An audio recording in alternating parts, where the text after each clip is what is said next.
Webcongoren.com. Toujours connecté Congoren. Bienvenue à ce nouveau numéro de cette émission Babi Chebiso Nakata Congo Rana Congo Ran Babi Congo Ran yangonde masolo ya yemoko dadinge ndelo Babi les boss de l'air boss intellectuel Babi faut ça la mo kitoko biso to ko saate au titre mo to bambi titre mo boyo to bambi titre mo boyo après na sima boki ma msusu ezala te bo s'abonner na Congo Rana kande ezala nga mo sol organisation na zawa na yambi pegin sasa na yende to meka quand même pour développer na ba sujet donc tout le monde est un peu cala. Pourquoi Peggy Activity TV donc bonjour Peggy. Solange grand-père-mère, Solange Mwanzavre chérie, et puis on appelle si boss Daddy. Boss Daddy, balobi Congo Ren le mikolo makambo. Congo Ren makambo. Donc merci beaucoup ndenge rebina ko lungati na kishinga. Donc ba question ba réponse yangai. Ah bon, tolingi to eba trebi ke loba na wango ebele déjà, obeta beta masolo bato ba ebi mais na Congo Rana da première fois ya mayo. Donc to ebo beta la biso na mukuse parcours na yo. Ndenge lelo koma Peggy. La bande télévision on a ko animé na na journée culturelle. À l'époque na otanga na Deza na pompage na institution Mukasa.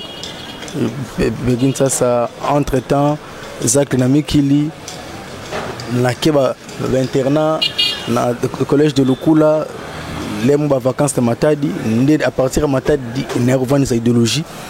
qui n'a ça la émission na combat honorable Zakri Babasso là c'était en 1999 donc 1998 déjà idéologie là de revendre Batige, en 1999, nous avons confirmé que Peggy, Gitana Kinbo Sangana, Jean-Flix, parce que Jean-Flix déjà venu idéologie, Jean-Flix va s'asseoir à Nanterre, où on appelle ça Mbotana Mikili, où il y a un récrété sur Bissonion, sur toi, qui a représentant légal, il y a Zakri Baba sur Nakata Congo, Nana Goya, Pacho RFI Goya, Ken Piana Goya. De Kumbeli idéologie j'ai comme assistant à émission fait vert donc ça que l'ami qui libisona de Kinawa donc dans la répétition intervenant un musicien bah image de Kenapoto malé entre temps pire petit à Laurent Batumo na dia tabao de Kololo Pango monter maman Frida Mouche on appelle si mbote vieux wanande mutu l'air na vidéo chic na côté na Inikin na jeudi sigwa na jeudi na Inikin na communication ba masa na ba ebo tanga bon na Inikin na communication na 1996 maintenant mbala moko Laurent Batumo na singa tepegi tellement ba campagne ezo banda fosse la ba indusa fo longwa okota na ifasik ne na longwa université ba kota na institut na longwa université na kitina institut grâce à Laurent Batumo na aftelinga ba Minerva la chic na longwa na ifasik na ke bel campus na beti dada mais avant tout on a déjà ba formation de ba CFOJ na kozwa diplôme na ngai donc brevet na ngai ya journalisme et télévision donc on a sali journalisme na CFOJ ana matonge awa bogene tuna wana ne 2006 wana kaka avant que ne ba ifasik na beti nanu CFOJ après na ki ba ifasik après ifasik na ici na bel campus licencié en communication et sans oublier on a sali criminologie na journaliste d'investigation Masole Vandi que ne numérica bangagé na numérica na 2006 wana na vani sinkunga Zakri Baba super vani idéologie na ye après les raseli ba lingala facile na wana bana mai balongo ba jimu ke ni balongwe ndeto yo chance ko vieux poids na lingala facile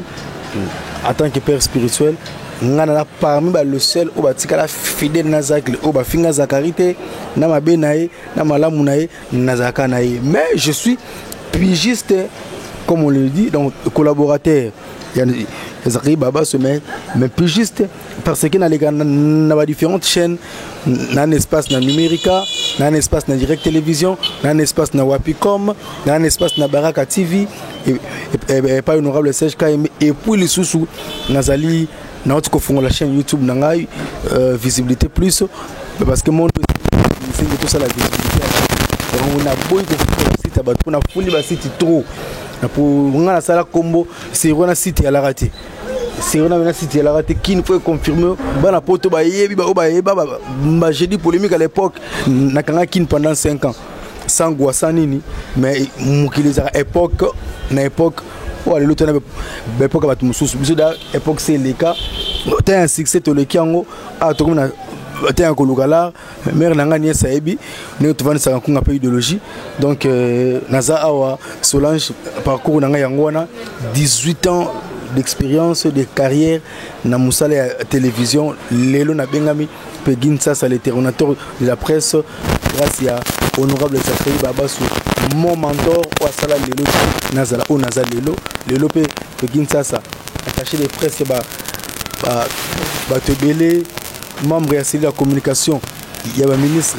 ebele to buna muke nenga nkola zo pambola nega to sola ginaye tangi RFI neni relation na bino zande tout ça qui to rappelle ba masanga to kemba na ba na cadre idéologie masanga ken puis na satellite bi to sala association na biso ba na ba soda ko ngaza soda ken ke mona soda mona général Sassa donc to créera industrie honoraire Blaise Zakari pe mona soda yipe bi mona soda mais ezaki mona likilik mais ngaza ka mona général il y a des différences ezali mais ngaza père donc ken pia na tout ça kitoko to benganaka to komanaka emo pena na pierre na voyager te former sili masana ba rivage yaki a kabila peu formé pacho RFI to za bien malgré moi na maya zakale moi to finga Zachary Babasu et moi changer face moi ni mais masa to kembi na ye to kutene to yambanaka mon frère comment vini de continuer c'est bon la vie continue en tout cas et ba frère to souffrir na bango ba ken piana après ba Berthe Jonga ba Eroya ba Gloire Kembo après ba ça que moi la biso ya suka donc na cadre de ba opena oyo to bundi na makambo yo donc exactement makambo donc la biso bena bo to beta na to le pona Zachary Babasu maintenant na métier so sali déjà 18 ans ba avantage na ba désavantage ezani des avantages ezali et bele musala TV za passé musala TV biso sala kala TV ba succès mais le to ça ba TV ba succès té ba des avantages ezali monde TV et côté spiritualité ba PD ba comme na musala ya TV pour na mibali ba lesbienne ba komi musala TV so simbi ki cité moye mamutona danjate mo mutaka belombo ngate chaîne moko te na mboko na biso ba futa ba tout bien chaîne moko donc journalisme et comment domaine moko vraiment il y a ma be don na biso oral pour les mo moko muke fo monde politique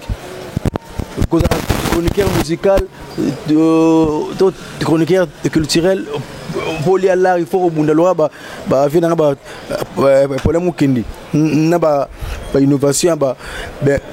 mon vivant tout consomme biso pena bo folie kembe si ya rosaranate poza moi fait yo oza moi descend tala soki nzemba pambola wana mutuka ufuta chauffeur ufuta loyer otangisa bana avec quel salaire maman avec quel salaire yomoni des avantages ba avantage TV matsanga ba avion le lo moi muke ona na ngwata na zalanga na lokote mais soki moi mutuka on a moyen de déplacement souvent moi soit lupangu soki moi sans photo sombe lamba soki ba relation to na ngona mboko yo eza grâce à télévision na salaire tu mais chaque fin de mois au foot à chauffeur au foot à palin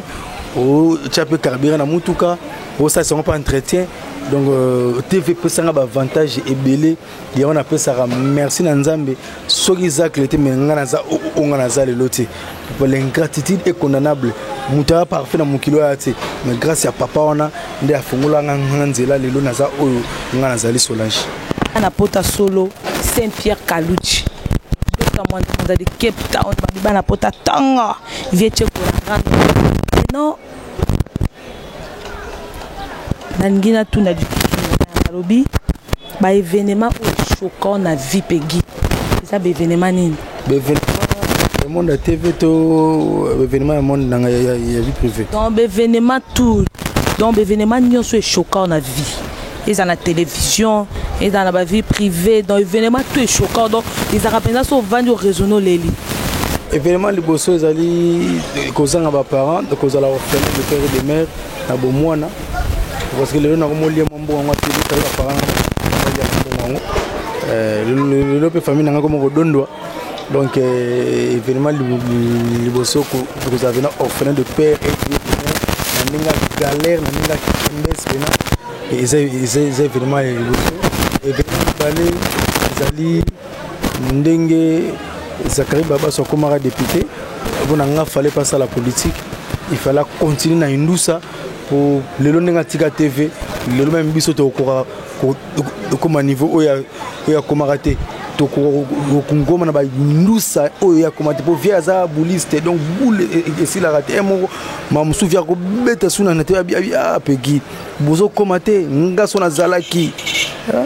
pour na rasu journaliste était na commande député donc le vieux alors l'on propose le dispose mais fallait pas via comme député il fallait via Tikala na Indoussa na et ça l'a bien et vraiment ezali ndenge biso to panzana boya au moins na connaît il fallait qu'il bolingo ezala na kati na biso mo na biso tout pour na force et ça l'a vraiment bien événement mususu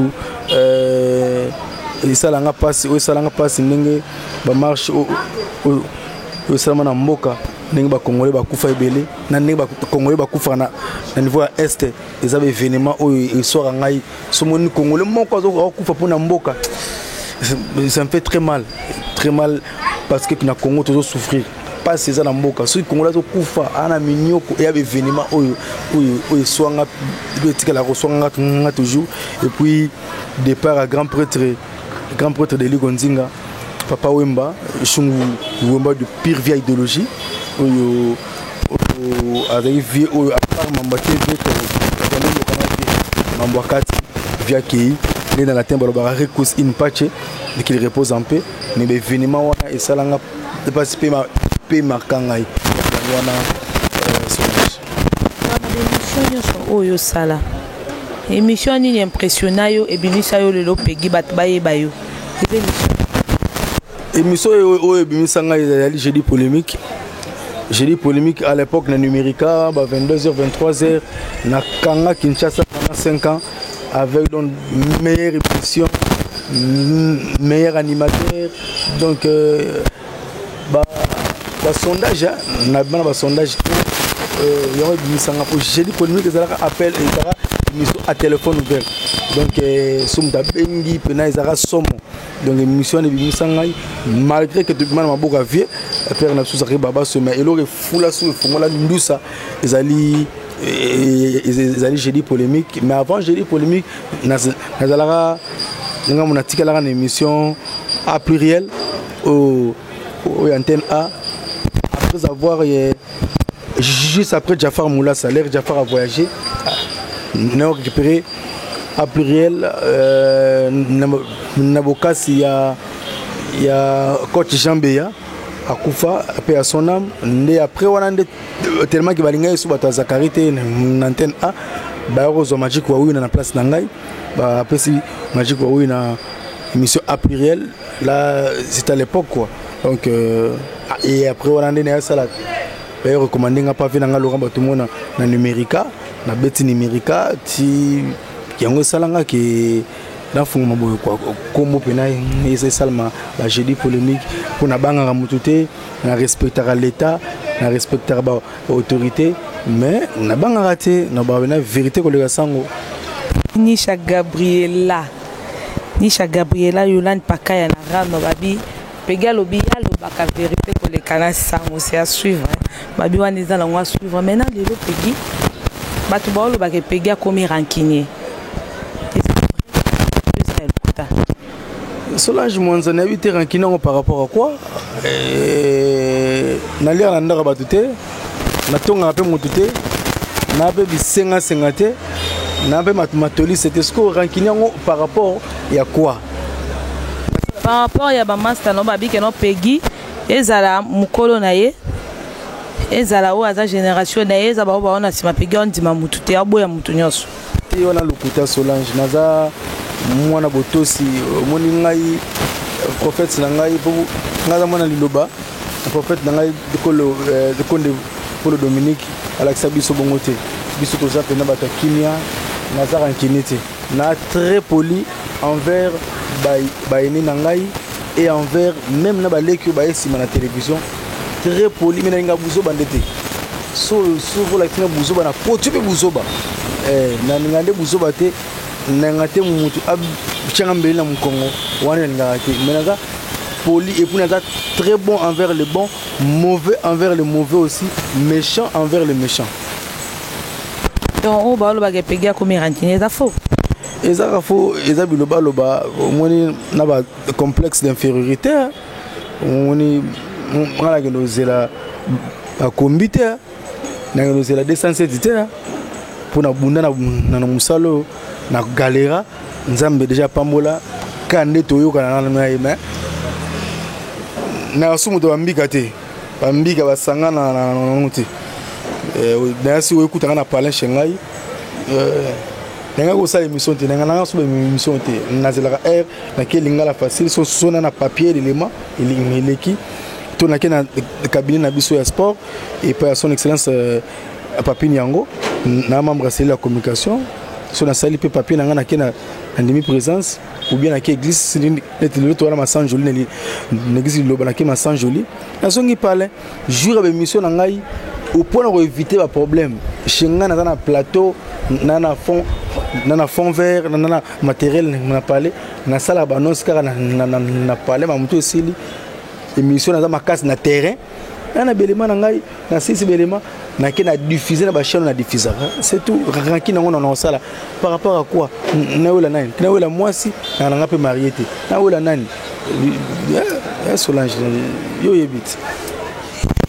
famille on déplorer la monde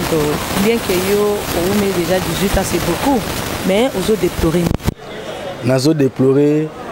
tous en nzala to neti to ba to nzala mais toi nzala te na déplorer bateau ba pena bateau mia ba o bateau bebisa musala de télévision bana basi ba comme caleçon peut-être trop ba musu ba monde à télévision ba exposer banzo to na bango balala la bango kolinga ba mbala ba na poto ne to sa une émission boy je moi c'est plan Solange mon Dieu frère chéri yo merci papa mais que Solange peut comme son le roi solo bebisi ba foya bateau mais on est zanga te pegi tena na pesi exemple na biba c'est à TV la majorité est comme na ngara bongo biso pe mibale comme a bongo fimo wa benga pegi na se plaît une émission no sakina Solange yo comme son le roi solo on ir balingio bebisi ba foya bateau au monde à TV et koufi parce que déontologie to bossa nango OK na internet pe na monde à site internet pour y ma makambu y a de vitesse ils ont bateau bah ça les journalistes au sérieux mais l'internet le monde net bah on respecter sous déontologie a nommé Peggy ministre et métier Peggy travailler ndenge nenga aux ministre média tenara nenga bena na comme président de la République donc Peggy ça candidat président de la République donc au tient na ndinga mbika te au kitanga au ministre longoli siko ministre mama edi don tingi vrai magie dik di kandongoma balobi Peggy alobi to longola na titre ya ba ministre yo la président de la République le président de la République te ba ronno nga ite voter donc on va voter au président doana projet de société na robisango mbika bo été parce que ça m'a bongo mais na linga un jour ceux qui le na comme konzi na mboko ba fonctionner ba futa ma bien ba fonctionner zo soda muta okengila yo mokonzi ozo lia ba mbongo soda wa okengila salaire sur 40,000 50,000 mboke bonga ndeni ya kaleba na kwente magistrat ozo sambisa bato salaire na combien ndeni akobalusa dossier te mutambonga corrompre te mboka zo bonga te ezaka Kabila te biso ba congolais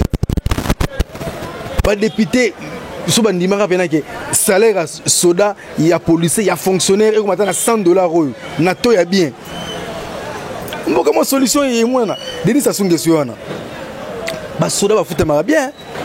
ngata ke mwana soda na o déplorer surtout salaire ba soda et pas yo moni corruption ta tout na mboko yo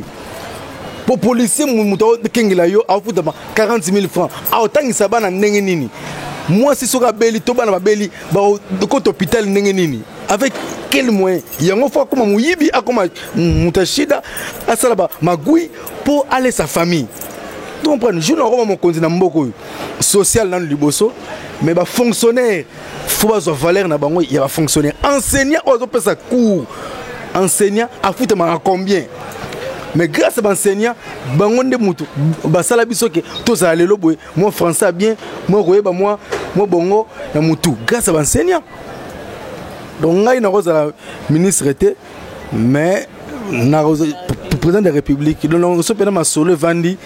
de mundela sololi pegin ça candidat président de la République mais faut na appel à l'art pour otoboy ba président ba mpiaka ayem pava la binala on parle faut ba président o pena angala na mbongo a sunga mboka surtout petit peuple tous souffrir comment ils souffrir Solange ba souffrir na mboko ko imaginer te biso to va bien non mais la maman ya pio azala ba mabota mosusu omoni bala muki oyite ba kobanda ndenge nini mais na poto bafuta ka chômeur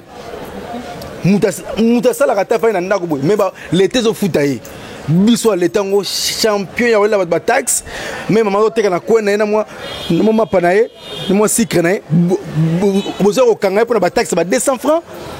bozo panza mesa na ye pour laisser bana nini ngo so la ngana tina ozala politiquement mon lobby on tika na loba pour eza soué na ngate ke na sala politique ke on a comme ministre autour ni mais so il lelo mama solo li ministre était ni député candidat président de la République j'étais pour âge nana ngo déjà kudu eleki âge ba konzi o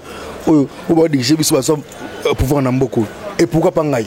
na muta indusa na muta ya mbanga nebi ke masola za kanzana lobi yango pona nini na soué na ngate ezaki na zala o politicien to nini na journaliste d'investigation ce qui nzambe ya lingai un journal président de la République na koma yango ce qui nzambe lingai un journal la sima ya ba konzi wana poto conseiller bango bien na data de conseiller à futur chef de l'état na ko sala yango mais soué na ngate au ministre Longwaka. Mais l'essentiel est que Congo n'est bien, va fonctionner, va foutre dans bien, pour même que comment on se dit, comme au baye kangayo, oni baye kangao, mais n'a pas bangana mututé. Mais bon, pegin ça soma solo, son a solo bien à miner de nangai, pegin ça candidat président de la République.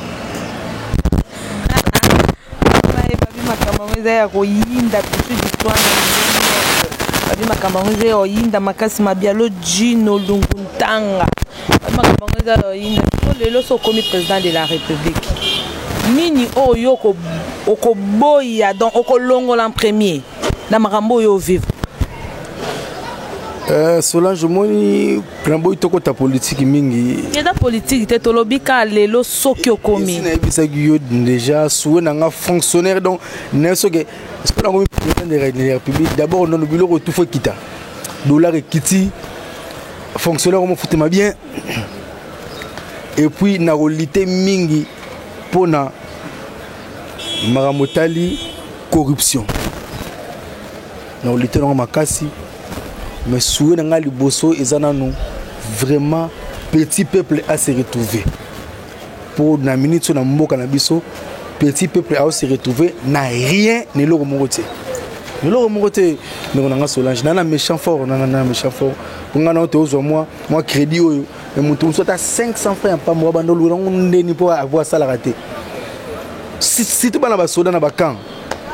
o etala ba bando na ba souffrir moi ba 30 000 quel na ba banque ba futa ba soda on mona ba bamere bavai na mabele mona 5 heures du temps 6 heures du temps mpo zoka mwa 20 000 mwa 30 000 oyo. Ah, Solange tikako Babi Pegada la très méchant ya GT hein. Nasi na reine da jeu exotique na reine. C'est un petit calou du vieux tcheko na reine Nisha Gabriela Yolande Pakaya. Na reine Dr. Mwanda de Cape Town. Pegi siko lelo soyo kufi. Nana ya matanga te. So na kufi na ba ilina ngai. Na ba tunanga o balinga ngai. Na ba matanga nana naza na eloko te nango loba ke oso na kufi mutu tel boy ayate mais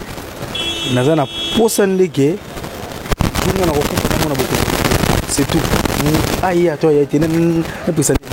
benimi afie bokulu kutu baya matanga na e bongai mais ko tuna ba question bongo te po on ozo pousser na kufa lelo oza fille moko boye oza courageuse ocontinue bongo nzambe na ngai apambola yo apambola pe oyo kitoko na boss na biso oyo patron ya site Dadi Ngengdolo courage souhaiter une bonne chance na émission oyo kitoko le temps pour mon appel ça merci beaucoup madame Angèle dynamique Angèle Malaïka on appelle ça la grande sœur propre ça c'est propre jusqu'à Benguel ça me de distraction qui nous